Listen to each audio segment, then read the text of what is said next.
And the president of the local Hells Angels was in court just a short time ago. Police say Joseph Lancey had shot at a car with an elementary school across the street. The Hells Angels murdered the children and their mother, but they have no proof, and there have been no arrests.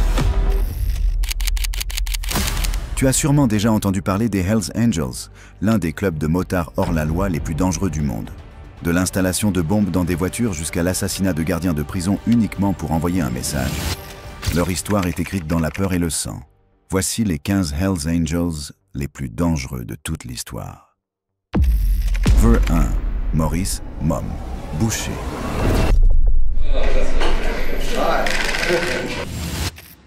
Maurice Mom Boucher est né le 21 juin 1953 dans une petite ville du Québec, au Canada. La vie fut dure dès le départ. Il quitte l'école en 9e année. Sans emploi, sans argent et sans but, il tombe dans la criminalité. Il commence à consommer de la drogue et, pour survivre, se tourne vers le vol et le braquage. Finalement, il est arrêté et envoyé en prison au début des années 1980 pour vol à main armée. La plupart des gens sortent de prison en espérant un nouveau départ. Pas Maurice.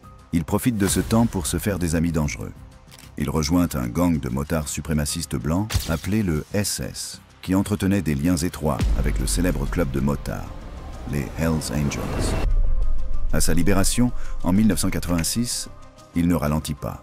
Quelques mois seulement après avoir purgé une peine pour avoir agressé un adolescent, il rejoint le chapitre de Montréal des Hells Angels en 1987.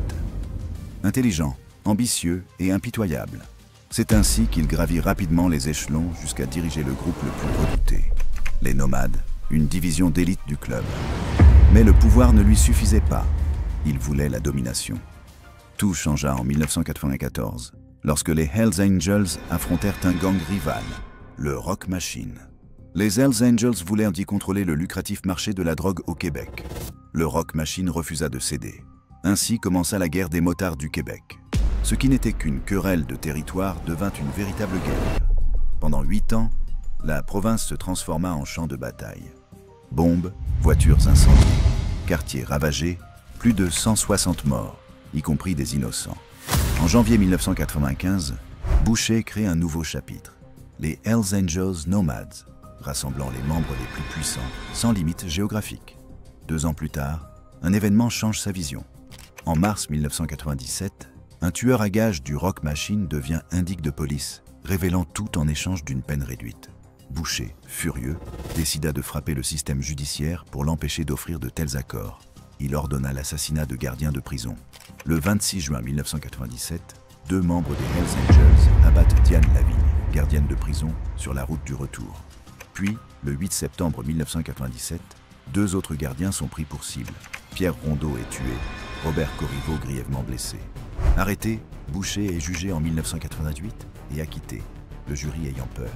Mais en 2002, lors d'un second procès, il est reconnu coupable d'avoir ordonné les meurtres et condamné à vie. Même en prison, il continue à diriger. En 2015, la police découvre qu'il a ordonné un assassinat mafieux depuis sa cellule. Le 10 juillet 2022, à 69 ans, Maurice Boucher meurt d'un cancer derrière les barreaux, vaincu, non par ses ennemis, mais par la maladie. Mais même un homme comme Boucher n'est jamais seul. Dès le début, un allié se tenait à ses côtés, son bras droit, son plus fidèle ami, celui qui faisait le sale boulot en silence. Normand Biff. Hamel. Dans les rues de Montréal, on l'appelait Biff. Issu d'une famille ouvrière, Normand Hamel ne cherchait pas des règles, il cherchait le respect. Il commença à dealer dans les années 1970. Quand la police l'arrêta en 1978, il était déjà profondément impliqué. En 1981, il rejoint le gang SS, connu pour sa violence, et y rencontre Maurice Mom Boucher. Ensemble, ils devinrent imbattables. En 1985, Biff rejoint les Hells Angels. Cette même année, il échappe de peu à la mort lors du massacre de Lennoxville, où 5 membres furent tués par leurs propres frères. Tenu en joue, il doit choisir mourir ou changer de camp. Il choisit de vivre et gagna en pouvoir. Hamel exécuta des représailles, dirigea des trafics de drogue et ordonna des meurtres. En 1986, il devient membre à part entière et aide son ami Boucher à entrer dans le club. En 1987, après l'assassinat du chef d'un gang rival, il recruta ses anciens hommes pour les Hells Angels. Derrière son air calme se cachait un cerveau froid. Il dirigeait une entreprise de café servant de couverture où des millions furent retrouvés. Quand Boucher fut arrêté en 1988, Biff déboursa 10 000 $ pour le faire libérer. Dans les années 1990, il était l'un des motards les plus puissants du Québec, lié à la mafia italienne, contrôlant bars et trafics jusqu'à Ottawa. En 1995, il cofonde les Nomades, le chapitre d'élite des Hells Angels. Craint, respecté, silencieux. Mais le 17 avril 2000, alors qu'il emmenait son fils chez le médecin, il est attaqué par le Rock Machine. 2 balles dans le dos, et le bras droit de Boucher tombe. Hamel était à l'ancienne, un exécuteur de rue, forgé dans le chaos du Québec. Mais le prochain homme portait un costume le jour, et du cuir la nuit. Paul Eichscheid. Le jour, il portait un costume. La nuit, un blouson de cuir. Aux yeux du monde, Paul Eichscheid semblait ordinaire, courtier chez Charles Schwab, parlant finance et non meurtre. Mais derrière son sourire se cachait l'ombre. Au début des années 2000, Paul rejoint le chapitre de Mesa, Arizona. Chaque semaine, les membres tenaient des réunions secrètes appelées « Églises », où se décidait trafic de drogue et armes. Le 27 octobre 2001, un biker revint avec Cynthia Garcia, mère de 6 enfants. Elle rit, bute, plaisanta, jusqu'à ce qu'elle se moque du club. Erreur. Fatale. Roué de coups, jeté dans un coffre, transporté dans le désert, poignardé près de 30 fois, puis abandonné. Son corps fut retrouvé le soir d'Halloween. En 2003, l'opération secrète Black Biscuit révèle la vérité. Un agent infiltré témoigne et Eichscheid est arrêté. Grâce à son casier vierge, il est assigné à résidence avec bracelet électronique. Mais il le coupe et fuit avec un faux passeport. Pendant des années, il disparaît. Inscrit sur la liste des 15 criminels les plus recherchés des États-Unis. En 2011, on le retrouve à Buenos Aires, vivant avec femme et enfants. Arrêté, il lutte pour rester en Argentine, soutenu par une pétition populaire. Mais il perd et est extradé vers les États-Unis menotté. Le prochain, lui, ne se cachait pas derrière une image propre. Adam Lee Hall. Tous les Hells Angels n'ont pas bâti leur réputation par la guerre ou la fuite. Certains, comme Adam Lee Hall, étaient craignés pour autre chose. Une violence brutale, même contre leurs propres. En 2011, Hall était haut placé dans le chapitre du Massachusetts. Il accuse un membre, David Glasser, de vol. Plutôt que de régler ça en interne, il le passe à tabac à coups de batte de baseball. Glasser alerte la police. Mauvais choix. Peu après, il disparaît avec 2 amis innocents, Edward Frampton et Robert Shadwell.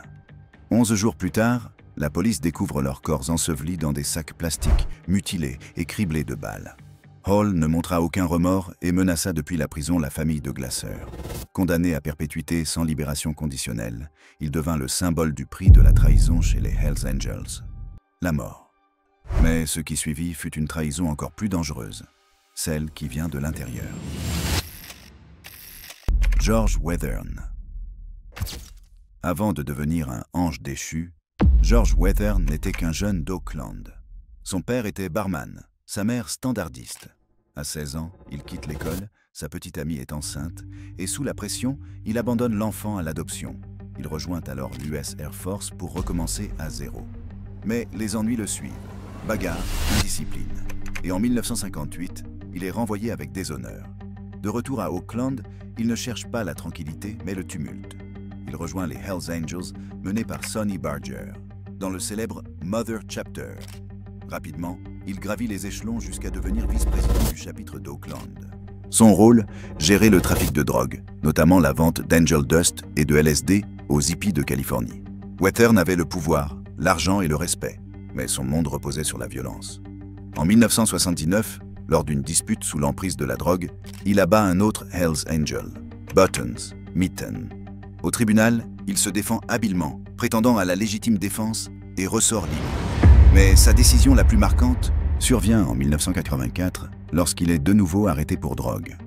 Cette fois, au lieu de rester fidèle au club, il choisit l'impensable, devenir informateur pour le FBI. Il raconte tout, les noms, les crimes, la hiérarchie interne. Grâce à ces révélations, plusieurs dirigeants des Hells Angels sont envoyés en prison. Wethern et sa famille sont alors placés sous protection des témoins, coupés du monde qu'ils dominaient autrefois. Des années plus tard, il publie un livre intitulé « A Wayward Angel », dévoilant les secrets du club de l'intérieur. George Wethern n'a pas seulement enfreint les règles, il a brisé le code. Et dans le monde des Hells Angels, cela signifie une seule chose, tu es fini. Aujourd'hui, la localisation de George Wethern reste inconnue. Mais si certains trahissent le club par leurs mots, d'autres le font en laissant derrière eux une véritable traînée de cadavres. Yves, Apache, Trudeau. On l'appelait Apache. Certains disaient le fou bombardier. Mais dans le milieu criminel du Québec, tout le monde savait une chose. Quand il fallait éliminer quelqu'un, c'était Trudeau qu'on appelait. Né en 1946, il grandit à Montréal. En 1968, il rejoint le Popeyes Motorcycle Club, qui deviendra plus tard une partie intégrante des Hells Angels. Au début, il n'était qu'un dur parmi d'autres. Mais Trudeau possédait un talent unique, tuer. Il gravit rapidement les échelons en exécutant les basses besognes du club, éliminant rivaux et ennemis les uns après les autres. Dans les années 1970, le monde des motards québécois sombre dans la guerre. Trudeau devient le tueur à gages attitré des Popeyes durant leurs affrontements sanglants avec Satan's Choice et Devil's Disciples. Ainsi, quand les Hells Angels absorbent les Popeyes à la fin des années 1970, ils gardent Trudeau et lui donnent encore plus de pouvoir. Il utilise bombes, balles et embuscades. Ses meurtres sont rapides, violents, définitifs. Mais en 1985, vient son moment le plus sombre, le massacre de Lennoxville. 5 membres du chapitre nord des Hells Angels, jugés faibles et incontrôlables, sont piégés et exécutés. Trudeau aide à organiser le guet-apens. Il ne tremble pas. Mais même le tueur le plus impitoyable a ses limites. Cette même année, Trudeau est arrêté. Entre-temps, le club l'a trahi. Son argent et sa moto lui sont confisqués. Alors, il change de camp. Il devient informateur de la police, révèle les meurtres, la hiérarchie et les secrets internes. En 1986, il plaide coupable de 43 homicides involontaires.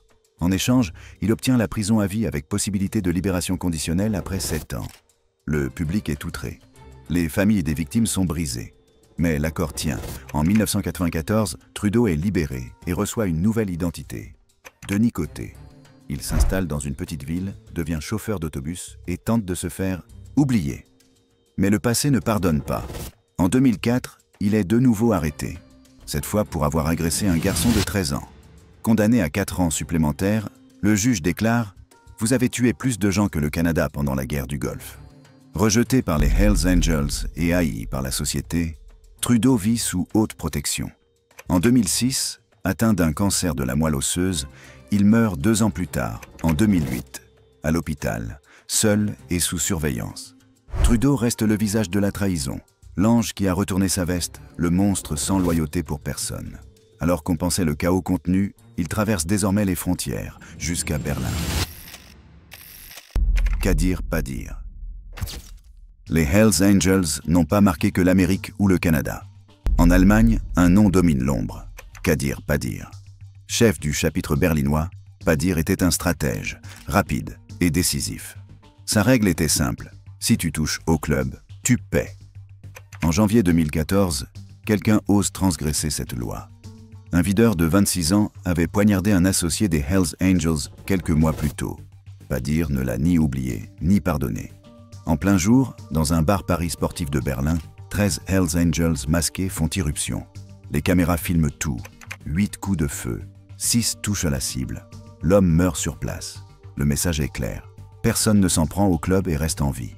Mais cette démonstration de force en plein centre-ville déclenche une riposte. La police exploite les vidéos, suit les pistes, remonte la chaîne. Au centre, Padir. Arrêté, jugé et reconnu coupable d'avoir planifié le meurtre, Padir et 6 complices sont condamnés à la prison à vie. Le choc est national. Le verdict adresse à son tour un message. Même les chefs les plus puissants peuvent tomber. Mais le monde vient de comprendre jusqu'où les Hells Angels sont prêts à aller pour défendre leur nom. Virgule 8, Zane Paora. Wallace. De Berlin au Pacifique Sud, la violence des Hells Angels a laissé des cicatrices sur chaque continent. En Nouvelle-Zélande, un nom glace encore le sang. Zane Paora Wallace. Membre du chapitre néo-zélandais, Wallace n'était pas seulement craint dans la rue. il a importé la brutalité du gang jusque chez lui, avec des conséquences tragiques. Son passé est rempli d'agressions, notamment sur d'anciennes compagnes. Mais en 2019, il franchit un seuil irréversible. Sa victime, Jasmine Wilson, 30 ans, mère de 2 enfants. Pendant des mois, Wallace lui fait vivre un enfer. Coups, menaces, manipulations. Un soir, il la force à quitter la route, lui arrache les clés et la bat sauvagement, la frappant à la poitrine et cognant sa tête contre un mur jusqu'à la rendre inconsciente. 2 jours plus tard, Jasmine meurt, débranchée du respirateur. Même incarcéré, Wallace ne montre aucun remords. Dans ses appels enregistrés, il menace encore la famille endeuillée. La police décrit ses blessures comme « parmi les pires jamais vues ». Ses parents et sa sœur sont également condamnés pour avoir tenté de dissimuler le crime. Wallace écope de la prison à vie, avec un minimum de 15 ans et 6 mois. Son affaire reste l'un des exemples les plus atroces de la violence Hells Angels, non sur un champ de bataille, mais dans l'intimité des foyers, là où les cicatrices ne se voient pas. Alors que la poussière retombe en Europe, la tempête s'étend encore plus loin, vers les confins du monde, où un nouveau type d'exécuteur attend. Sonny Barger. Avant que les Hells Angels ne deviennent le club de motards le plus redouté au monde, il y avait Sonny Barger. Né le 8 octobre 1938 à Modesto, Californie, et élevé à Oakland, Sonny grandit sans mère. Elle quitta la famille alors qu'il n'avait que 4 mois. Élevé par son père, un docker buveur, et sa grand-mère, Sonny se bat souvent et quitte l'école en 10e année. À 16 ans, il falsifie son âge pour rejoindre l'armée américaine. Il aime la discipline, les armes et la fraternité. Mais l'armée découvre la fraude et le renvoie après 14 mois. De retour à Oakland, il enchaîne les petits boulots et se met à rouler en moto. En 1956, il fonde son premier club, Oakland Panthers. Lorsqu'il se dissout, Sonny et ses amis créent autre chose. Le 1er avril 1957, ils ouvrent le chapitre d'Oakland des Hells Angels, en réutilisant les anciens écussons d'un groupe disparu de Sacramento. Sonny en devient le président. Dès ce jour, les Hells Angels changent à jamais. Sonny fait d'eux le chapitre mère, la référence mondiale. Ils ne sont plus seulement des motards. Ils deviennent un symbole, une marque, une force. Dans les années 1960, Sonny devient une célébrité. Les Hells Angels passent à la télévision, dans les journaux et même sur scène. Ils assurent la sécurité du concert des Rolling Stones à Altamont, 1969, qui se termine dans le sang après qu'un spectateur ait poignardé à mort. Mais la notoriété attire les ennuis. Entre 1963 et 1966, Sonny est arrêté pour drogue et agression. Plus tard, les accusations s'alourdissent. Armes, explosifs, trafic. Lors d'une bagarre, il tire dans la tête d'un homme, puis écrit dans son livre « Puisqu'il était déjà blessé, je l'ai plié sur la table de billard et j'ai tiré encore ». Reconnu coupable de tentative de meurtre, il passe par la prison, mais revient toujours. En 1970, un homme est arrêté en livrant chez lui une valise contenant 350 000 $ d'héroïne et de cocaïne. Les charges tombent, mais Sonny reste surveillé. Il devient la voix du club, défenseur des Hells Angels dans les médias, auteur de livres, patriote revendiqué. Il prétend que les Hells Angels soutiennent la liberté et combattent le communisme. Quand les étudiants protestent contre la guerre du Vietnam, Sonny et ses bikers les attaquent, affirmant « protéger l'Amérique ». Il écrira même au président Lyndon Johnson pour offrir l'aide des Hells Angels au front, sans réponse. Dans les années 1980 et 1990, il fait encore face à des accusations de complot, d'explosifs et de trafic, mais garde son statut de chef. Plus tard, installé en Arizona, il combat un cancer de la gorge et reste actif dans le club. En 2018, il témoigne même au procès des Bandidos, niant toute rivalité entre les deux gangs. Son 81e anniversaire en 2019 réunit des centaines de motards à Oakland. Dans leur code, le chiffre 81 signifie HA, Hells Angels. Sonny Barger meurt le 29 juin 2022, à 83 ans, d'un cancer du foie. Mais pour les Hells Angels et l'histoire des motards hors la loi, il n'était pas qu'un pilote. Il était le roi qui bâtit l'Empire.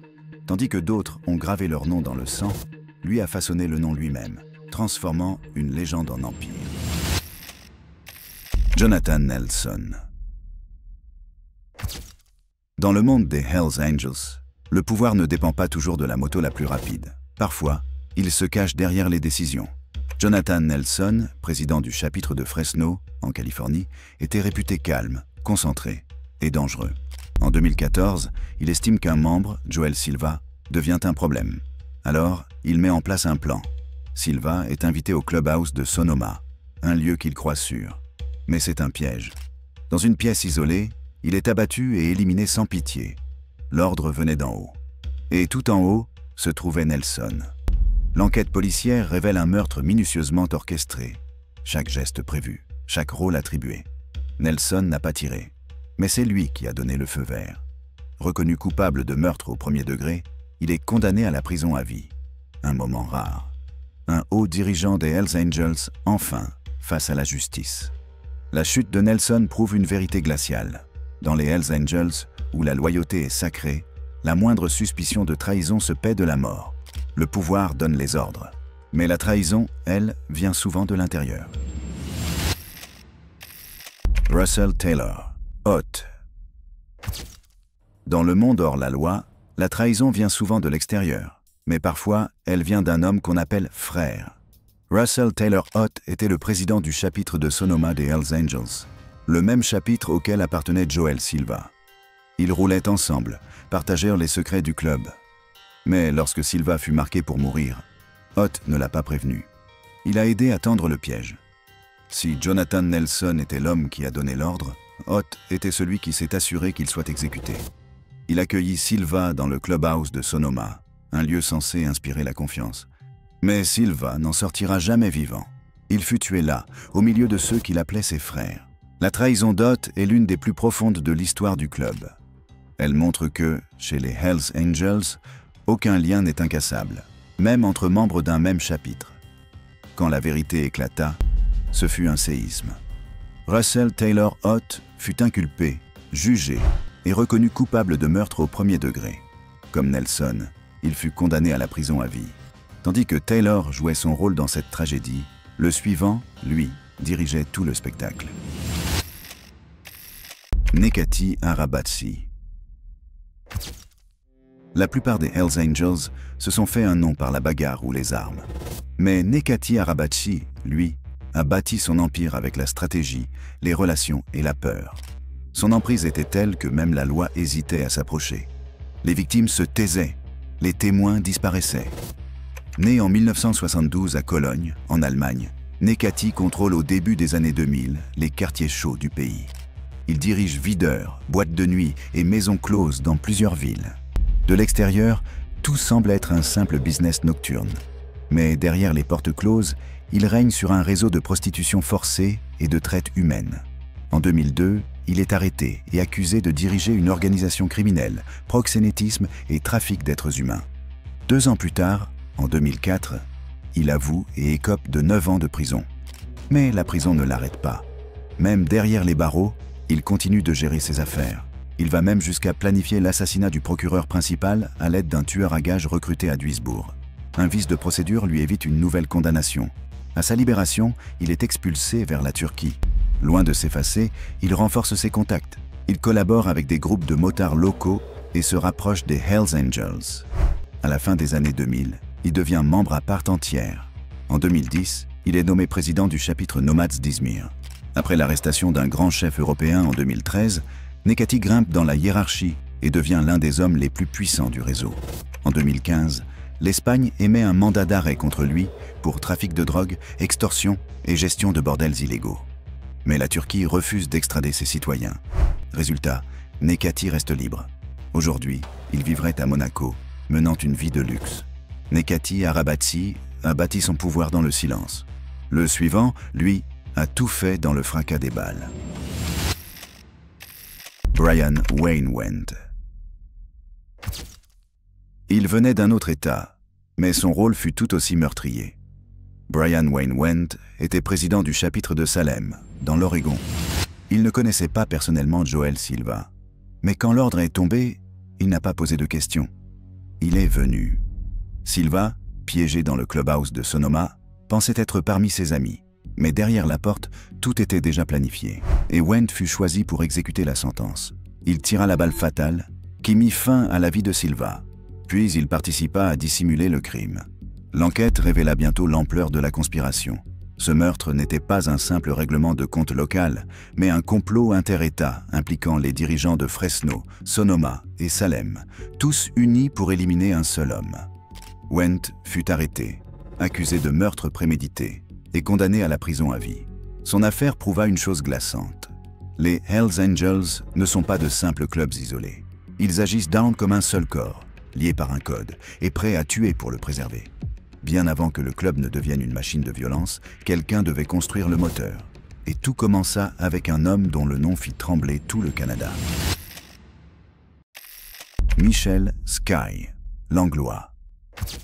Avant que les Hells Angels ne dominent le monde des motards au Canada, un homme a posé les fondations, Michel Sky, l'Anglois. Né en 1946 dans une ferme du Québec, il grandit dans la campagne avant de s'installer à Montréal. Pilote amateur, il obtient son surnom Sky pour son goût du vol et des avions. En 1964, avec quelques amis, il fonde le Popeye Moto Club, qui devient rapidement le gang le plus craint du Québec. Les Popeyes travaillent pour le crime organisé, notamment les frères Dubois et la mafia montréalaise, en tant que tueurs à gages et trafiquants. Leur réputation de violence extrême attire l'attention. En 1977, les Hells Angels s'étendent au Canada et fusionnent avec les Popeyes. L'Anglois devient ainsi l'un des premiers Hells Angels canadiens. En 1979, le chapitre de Montréal est scindé en deux. Le nord, dirigé par Yves Leboss Buteau, et le sud, par Régent Zigzag Lessard. L'Anglois rejoint le nord, composé des anciens Popeyes, connus pour leur démesure. En 1983, après l'assassinat de Buteau, l'Anglois prend la tête du club au niveau national. Sous sa direction, les Hells Angels étendent leur empire jusqu'en Colombie-Britannique, Nouvelle-Écosse, Vancouver et Halifax. Ils écrasent leurs rivaux, notamment les Outlaws, et s'emparent du trafic de drogue. Mais ce pouvoir a un prix. En 1985, le club ordonne le massacre de 5 de ses propres membres. L'affaire devient célèbre sous le nom de massacre de Lennoxville. L'Anglois n'en est pas l'instigateur, mais l'impact est immense. La réputation du club s'effondre. Certains refusent de le rejoindre, comme les frères Cazzetta, qui créent le Rock Machine, posant les bases de la guerre des motards du Québec. L'Anglois reste actif. En 1998, un de ses associés est arrêté avec 178 kg de cocaïne d'une valeur de 70 millions de dollars. L'Anglois est lié à l'opération, mais échappe à la condamnation directe. Puis arrive l'opération Objection. En 2018, il est arrêté à nouveau. Des agents infiltrés le surprennent en train de diriger des réunions de trafic, réclamant le contrôle du marché de la méthamphétamine et du hashish. Reconnu coupable de trafic de drogue, complot et gangstérisme, il est condamné à 58 mois de prison. L'Anglois demande une libération conditionnelle en 2020, refusée, car il continuait de fréquenter des criminels derrière les barreaux. Il fait appel, obtient une nouvelle audience en 2021, refusée encore.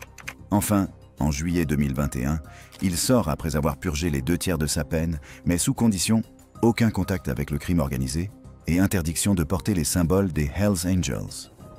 Michel Sky. L'Anglois n'était pas un simple motard.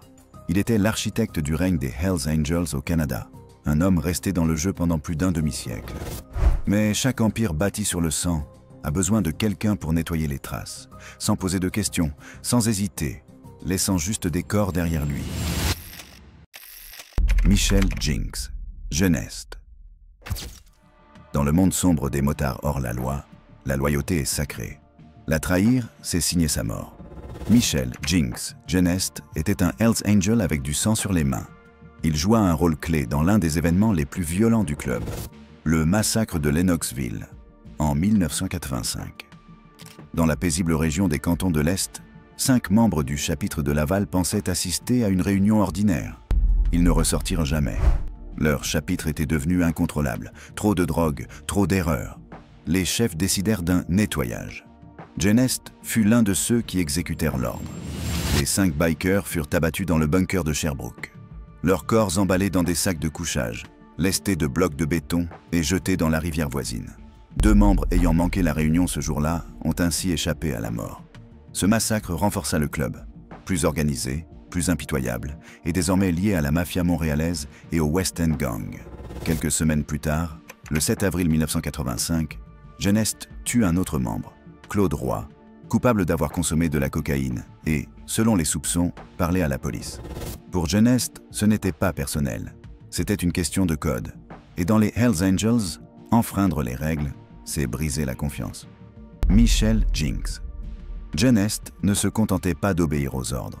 Il faisait respecter la loi du club, aussi violente soit-elle. Certains suivirent les ordres. D'autres, eux, gravaient leur propre légende. 1 kilomètre à la fois, une transaction après l'autre, jusqu'à ce que même les chefs les remarquent. David Wolfe, Carroll. Si Maurice Boucher était le général de la guerre des motards du Québec, David Wolfe Carroll en était le soldat le plus loyal. Né David MacDonald Carroll, le 1er avril 1952, à Dartmouth, en Nouvelle-Écosse, fils d'un policier respecté, il choisit pourtant un chemin opposé. Après un incident à l'école impliquant des explosifs, il quitte les cours, plonge dans la drogue et le crime. Son intelligence et son imprévisibilité attirent l'attention dans les bas-fonds. Il rejoint un gang nommé Threath Tribe, où il impressionne par sa brutalité et sa stratégie. C'est là que Maurice Boucher le repère et le recrute personnellement dans le chapitre de Montréal des Hells Angels. Une fois intégré, Carroll grimpe vite. Bras droit de Boucher, exécuteur redouté, il obtient le patch légendaire Filthy Few, réservé à ceux qui ont tué pour le club. Il supervise le trafic de drogue, les réseaux de prostitution et règle lui-même les comptes sanglants. Pendant la guerre des motards du Québec, Carroll développe une haine féroce du gang rival Rock Machine. On le soupçonne d'avoir tué plusieurs de leurs membres, mais rien n'a jamais été prouvé en justice. Sa véritable arme, la disparition. Alors que la police arrête des dizaines de Hells Angels, Carroll s'évapore. Depuis plus de 20 ans, il reste un fantôme. Toujours recherché, jamais retrouvé. Aujourd'hui encore, David Wolfe. Carroll demeure l'un des fugitifs les plus insaisissables du Canada. Une ombre vivante issue du chapitre le plus sanglant de l'histoire des motards.